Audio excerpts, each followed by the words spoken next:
Kumusta mga kasaliksik? Maraming kababalaghan sa ating mundo ang hindi pa rin kayang ipaliwanag ng siyensya. Mga nilalang na lumilipad sa langit na tila hindi galing sa panahong ito at mga bisita sa dilim na bigla na lang sumusulpot sa pintuan ng ordinaryong tahanan. Kaya mula sa nilalang na tila isang prehistoric na pterodactyl na nakuha sa Pennsylvania hanggang sa isang alien na tahimik lang napapitik sa doorbell camera, pag-uusapan natin ang 10 nakakakilabot na bagay na nahuli sa kamera. Kaya kung handa ka na, simulan na natin. Number 10. Lumilipad na nilalang. Isang video mula sa Pennsylvania ang naging sentro ng misteryo matapos makunan ng isang lalaki ang kakaibang lumilipad na nilalang sa himpapawid. Sa unang tingin, tila isa lamang itong ibon. Ngunit nang gamitin niya ang zoom ng kanyang kamera, unti-unting lumitaw ang mas nakakakilabot na anyo. Isang nilalang na kahawig ng pterodactyl. Ang matagal nang pinaniniwala ang extinct na nilalang mula pa noong panahon ng mga dinosaur. Ang kanyang katawan ay may kakaibang hugis at ang kanyang mga pakpak ay tila gawa sa balat, hindi balahibo, na lalong nagpatibay sa haka-haka na maaaring hindi ito karaniwang ibon. Ang tanong ngayon, posibleng ba talagang may nabubuhay pang prehistoric creature sa mga liblib na bahagi ng mundo? O isa lang ba itong hindi pangkaraniwang anggulo ng kamera? Habang patuloy ang debate, marami ang nananatiling bukas ang isipan sa posibilidad na baka may mga nilalang sa paligid natin na hindi pa naaabot ng agham. Ang simpleng pagkuha ng video ay naging mitsa ng panibagong katanungan sa ating kaalaman tungkol sa mundo o baka pati na rin sa kalangitan. Number 9. Kumakaway sa bintana. Sa isang viral video, nakuha ng isang bata isang nakakagulat na pangyayari ang naganap habang siya ay naglalaro malapit sa kanilang kusina. Sa labas ng kanilang kitchen window, isang nilalang ang nakita niyang kumikilos sa kadiliman.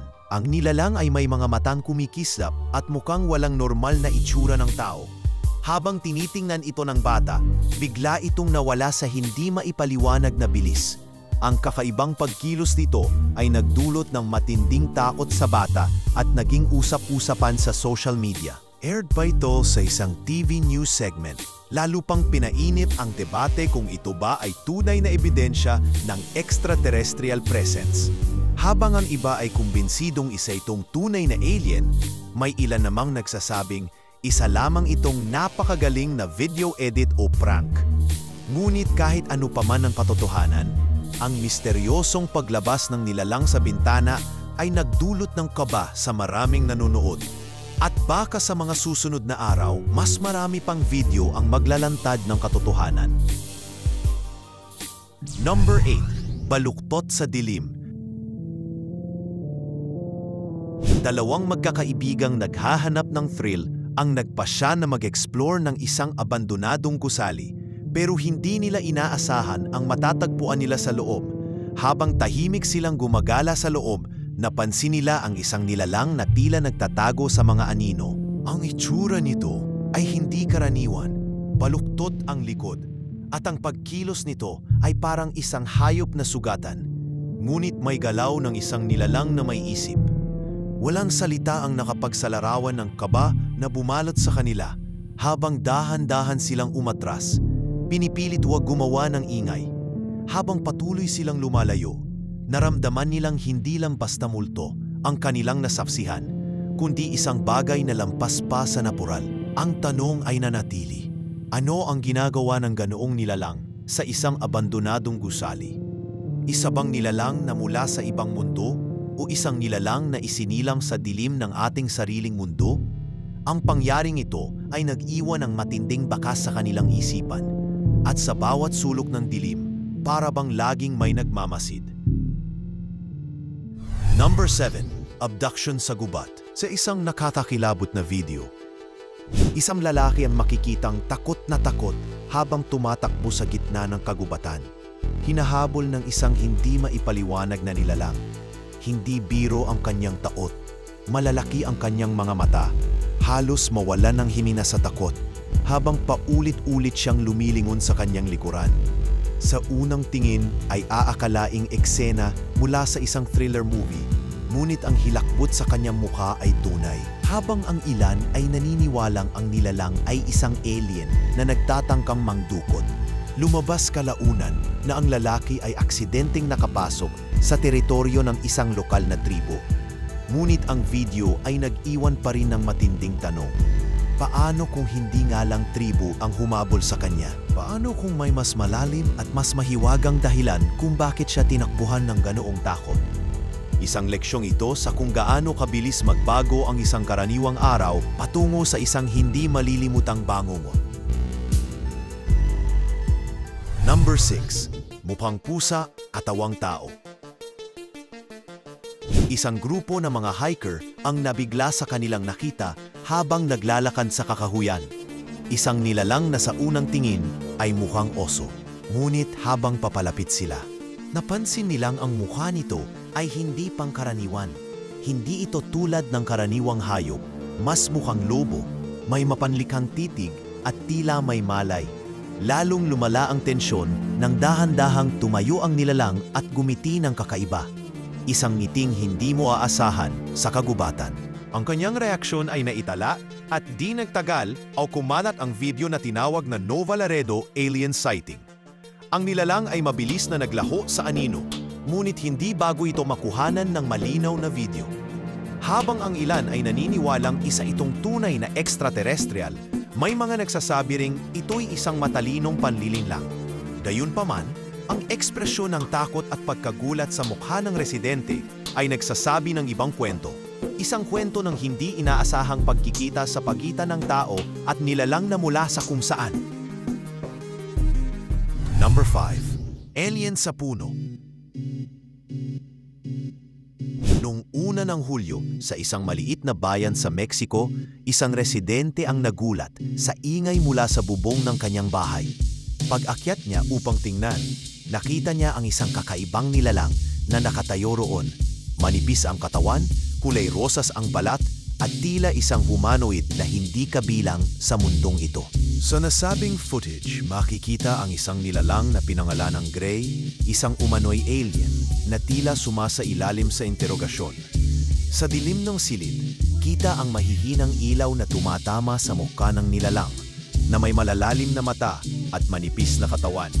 Tila napapaisip ito na para bang nauunawaan ang bawat nangyayari sa paligid nito. Ang usap-usapan, saan ito kinunan?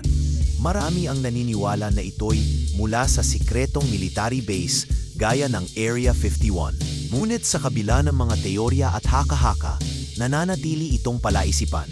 Totoo nga ba ang sinasabi ng video? O bahagi lang ito ng isang malawakang pagtatakip ng katotohanan ng gobyerno? Ang itsura ng nilalang ay sobrang makatotohanan para ituring na gawa-gawa lamang. Isang klasikong misteryo na hanggang ngayon ay hindi pa rin masagot. Number 4. Kumakaway sa kamera. Isang lumang video na sinasabing mula pa noong 1950s ang muling lumutang online at mabilis na naging viral. Ang video ng kanilang pagkakakita ay naging viral, pinagtatalunan kung ito ba ay isa talagang mutasyon, isang eksperimento na nakatakas o isang nilalang mula sa alamat. Hindi man malinaw ang footage, sapat na ito upang magdulot ng kaba at pagtataka. Ang sino mang makakapanood nito ay mapapaisip. Hanggang saan ang kaya nating ipaliwanag sa pamamagitan ng agham? At gaano karaming lihim ang tinatago ng kalikasan sa mga sulok na hindi pa natin naaabot? Number 3. Parang tao, hindi tao. Isang nakakagimbal na video ang nagmula sa Paraguay kung saan isang batang lalaki ang kinukunan ng video habang nagkukuwento sa kanyang ina. Sa likuran nila, tila walang kakaiba, hanggang sa biglang tumahol ng malakas ang kanilang aso. Paglingon ng kamera, may lumabas mula sa likod ng puno, isang mahabang tentacle-like na braso, sinundan ng isang malaking ulo at katawan. Mabilis itong gumalaw at nagmistulang hindi galing sa mundong ito. Marami ang nagsabing maaaring ito ay isang orangutan. Ngunit para sa mga lokal, malinaw ang sagot, isa itong pombero. Isang nilalang mula sa South American folklore na sinasabing tahimik, ngunit mapanganib. balot ng makapal na balahibo at bihirang makita. Ang pangyayaring ito ay nagsilbing paalala na kahit sa makabagong panahon, ang mga alamat ay maaaring magpakita sa pinaka-hindi inaasahang paraan.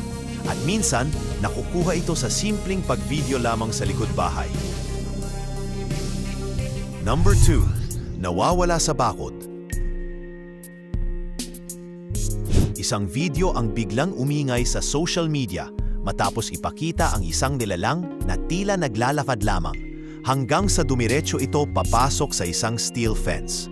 Hindi ito tumalon, hindi ito sumiksi, literal itong dumaan sa pagitan ng mga bakal na para bang ang mga ito'y wala lang.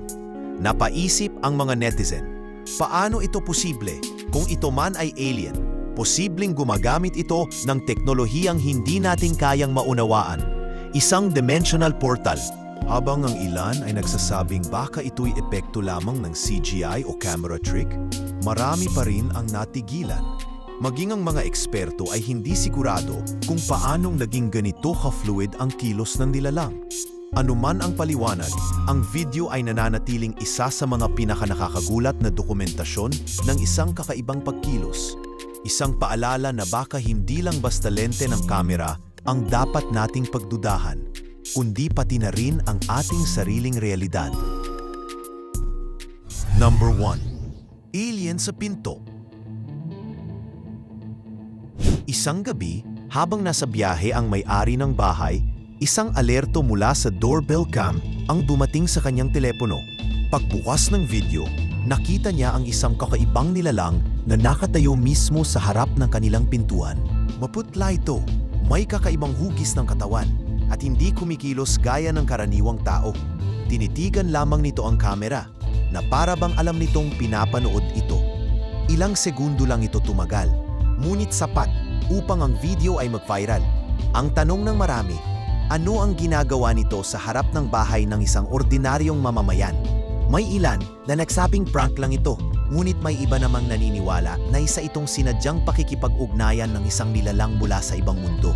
Mula sa tingin nito hanggang sa postura, may kung anong nakakakilabot sa simpleng pagtayo nito. Minsan, ang pinakakatakot na tagpo ay hindi yung umaatake, kundi yung tahimik lang na nakamasid.